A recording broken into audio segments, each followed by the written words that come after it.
everybody, you are most welcome to today's video.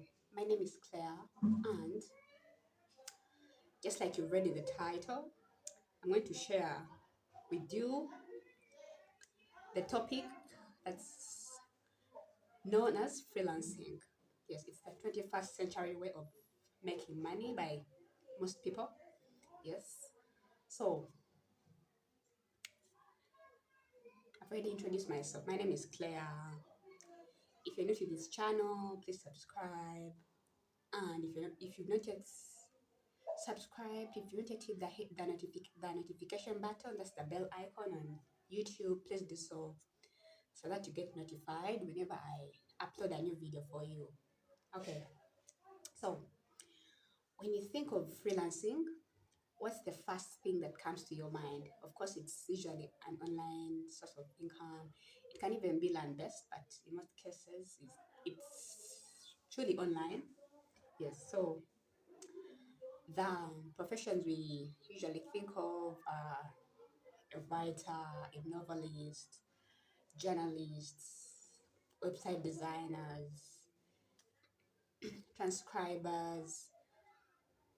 Then we also have ghostwriters, and so many more.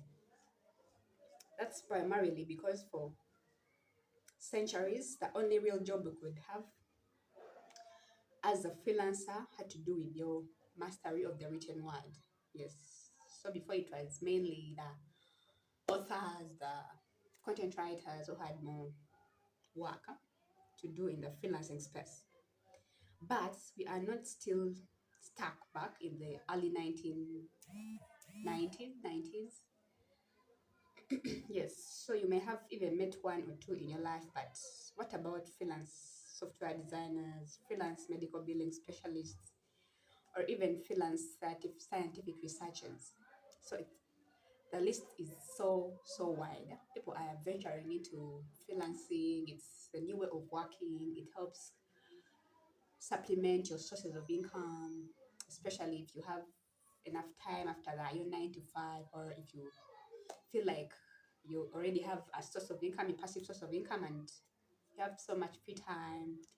The only time now you want to spend time, yes, working on something, because also being redundant is it's not cool. It's not cool to be redundant. Sure, you may have heard of freelance photographers too. You may have even met one or two in your life, but what about freelance landscape designers? Yes, you can post your services online as a freelance landscape designer, and someone hires you to go and work for them. You don't necessarily have to do that. You use your computer to do that because you have to work on the compounds, on the lawns. So it's important that you also know that there are all jobs that have recently begun to see massive growth in their respective fields because more and more people are realizing that they can make far more money working for themselves than they could ever solely working under the wing of their previous employer, one employer who makes you work from 9 to 5. So it sounds pretty good, doesn't it? You work in some field for quite a few years, get a lot of practical experience in your chosen area of employment, and then gradually make the switch from working the 9 to 5 to becoming your own boss as a freelancer. But is it really as easy as it sounds to become a freelancer and actually make a living doing work on a freelance basis? Is it worthwhile? Sometimes it is, sometimes it's not. We have to keep in mind that there are quite a few freelancers out there who are only doing work part-time while others are doing it full-time. Just like me, I'm a full-time freelance worker. I usually do content. I create content in the form of ebooks, coloring books, and yes, web pages, landing pages, and so on. Some people work part-time as freelancers not because they make a lot of money and only have to work a couple of days per week, but because they actually have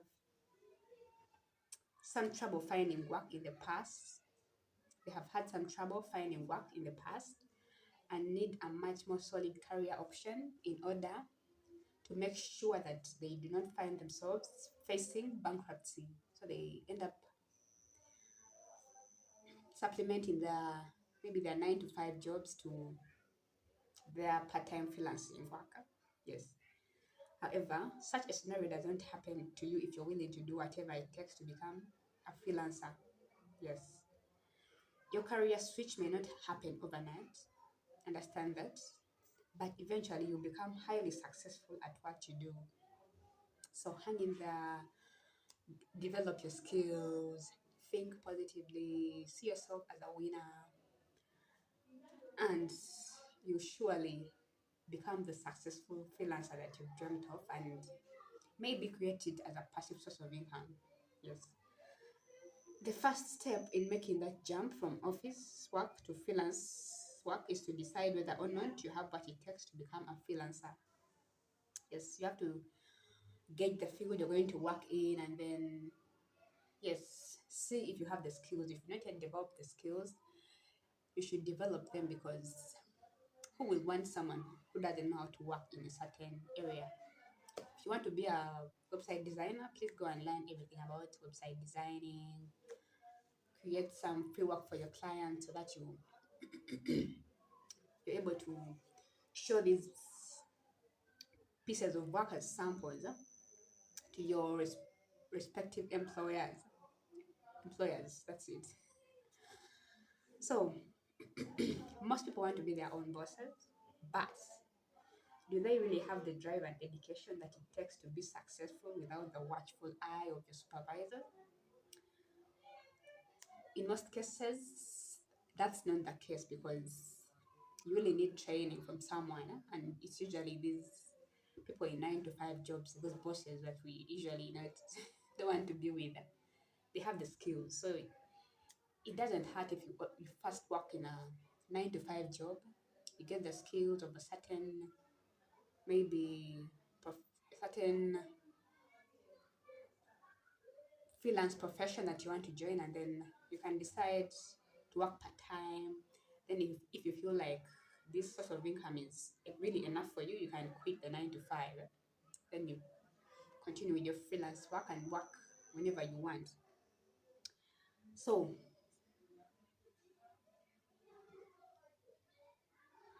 you need to develop your time management skills, your organization skills, your communication skills, and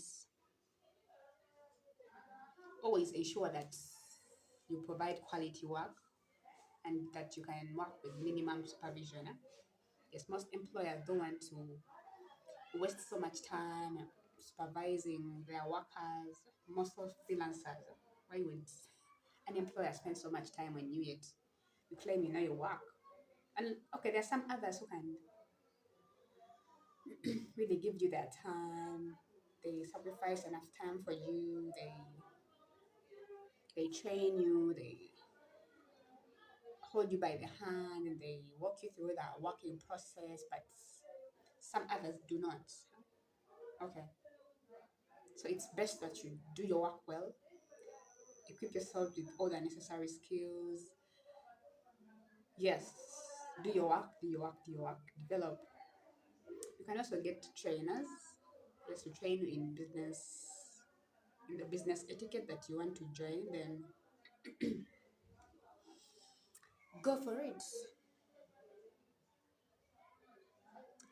But in case you have even the slightest doubt in your mind about freelancing, then maybe there are other career paths that are better for you in the long run. Yes, you don't have to force yourself into freelancing if you don't want it.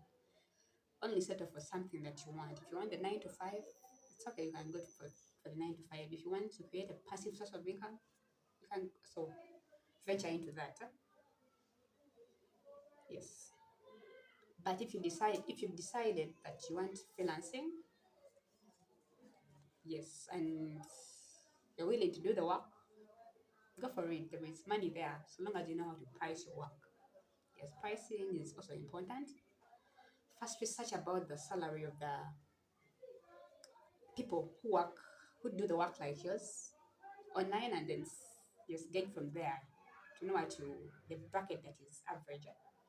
Always go for the average, go for affordable fees, because once you charge highly, your clients may easily let you go in favor of other freelancers who are offering your services at a lower fee, and sometimes even at a better with better quality than yours. So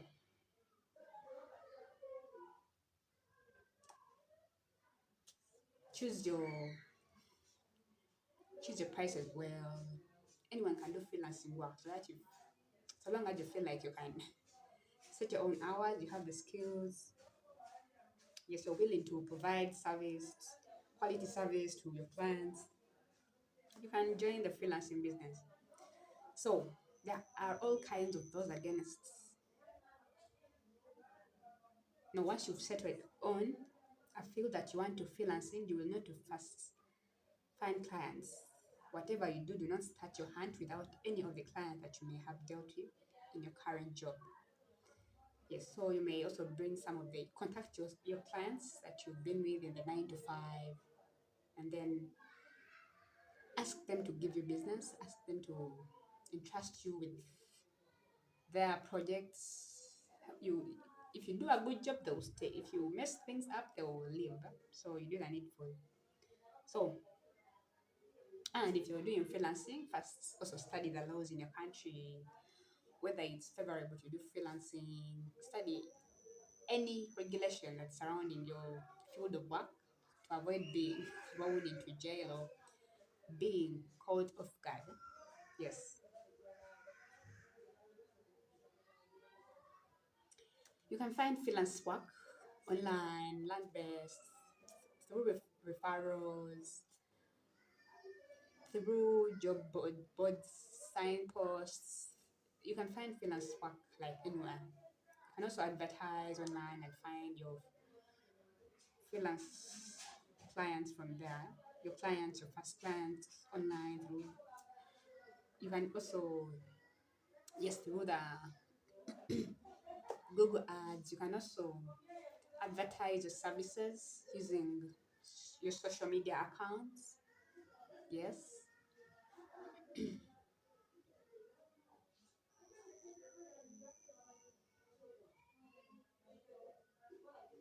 and do your best once you get those clients. Okay. For the start, the low paying jobs will probably last for a while until you have assembled a massive list of satisfied clients. It's okay, you can start charging your clients with low rates. But then as time goes on, you can increase the prices if you feel like you have so many clients and you're so confident in your abilities, people know what you're doing. Yes, some clients will agree to increase their prices.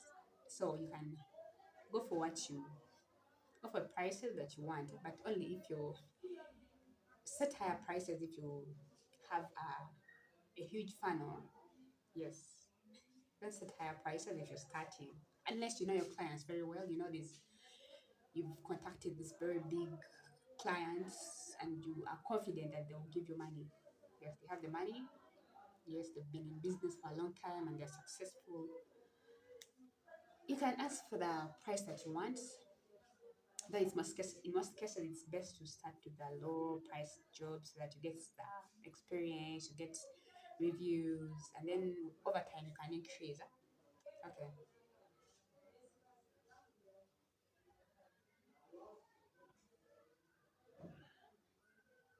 At this point, you should feel confident enough to probably start thinking about reducing the numbers of work at your current job to part-time status, or even quit your job altogether and make your fortunes primarily through freelancing in your selected fields. Yes, but then you have to practice caution.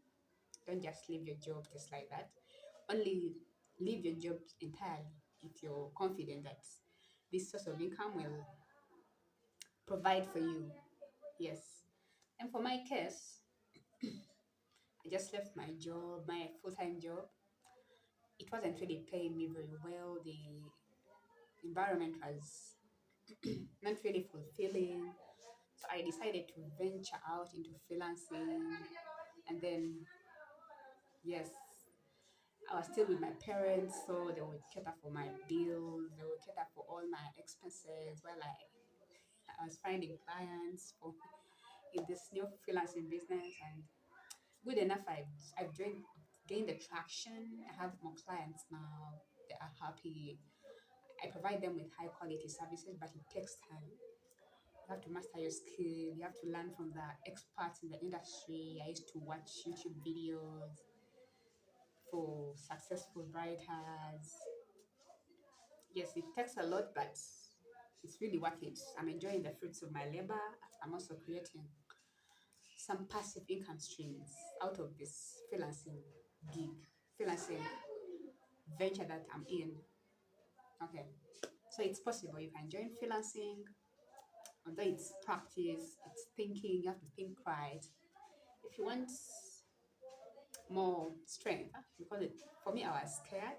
It's really scary to leave what you know, what the masses tell us to do, to go for something that is new. Yes, I left my 9 to 5. I was really scared. I needed a mentor to assure me that I was doing the right thing. But oh my God, it's so scary. Yes, I think it was scary because I was attacking my paradigms. I was programmed into thinking that after school you have to get a 9 to 5 job and wait for retirement and relax. Then here I was. It was scary. I can't lie to you, but it's worth it. I'm now happy as a freelancer, and there is this mentor of mine. I have two main mentors. One is based in Uganda. Okay, they are really. I've never met them face to face. I found them online and through radio in Uganda. Yes, I found one on radio. His name is Simon Senkai. He helped me a lot. Huh? Yes, he taught me how to develop tough skin in all situations. I was so scared of life, scared of my surroundings, but he taught me to be strong. He taught me that life is what we make it. It's full of ups and downs, and he helped me a lot. I can't forget to thank him. Then there is this other one. He's he's now gone. God bless him. His name is Bob Proctor. He is the real deal. Like he taught me how to think. He taught me how to think into results. Like before, I was not thinking. I was only thinking about problems. So you know how it was just getting harder every day. And when I met Bob, he taught me how to think into results. He taught me how to imagine, use my higher faculties and not depend so much on the outside world because it's the lowest potential of results. He taught me so much. I can't thank him enough. Yes, rest in peace, Mr. Bob. Thank you so much for your efforts. I'm successful because of you and because of me. Because if I didn't listen to you, I wouldn't be here. Okay, that's it for today. Thanks for watching this video. Let me know what you think about what I've shared with you in the comment section. Hit the thumbs up button if you've loved that I've shared. Share this video with people who you care about. Subscribe if you've not done so. And see you in the next video. Ciao.